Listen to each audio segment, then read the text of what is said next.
Praise lord. దేవుని నామానికి స్తోత్రాలు. ప్రభువును రక్షకుడుగా యేసుక్రీస్తు నామమున హృదయపూర్వక వందనాలు.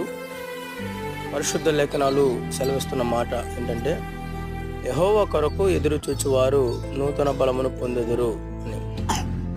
మనం ఈ లోకంలో దేని కొరకు ఎదురు చూసినా ఒక బలాన్ని పొందలేమేమో కానీ, ఏం తాగినా అంత బలాన్ని పొందలేమేమో కానీ, యెహోవా కొరకు నువ్వు నిరీక్షించి కనిపెట్టి ప్రభు కొరకు ఎదురు చూస్తే నీ ఆత్మలో నూతనమైన బలం, నూతనమైన అభిషేకం, నూతనమైనటువంటి ఆత్మీయతను, నూతనమైన అనుభవాన్ని నువ్వు పొందుతావు అని లేఖనాలు సెలవిస్తున్నాయి. కనుక పక్షిరాజు ఎలాగైతే యవన బలాన్ని పొందుకొని రెక్కలు చాచి పైకి ఎగురుతుందో ఆ రీతిగా ఆత్మీయతలో మనం కూడా ఎదిగి ఫలిస్తాం. కనుక మనము దేవుని కొరకు ఎదురు చూసేవారిగా ఉందాం. ప్రభు ఈ మాటలు మన వెనుకల్లో దీవించును గాక.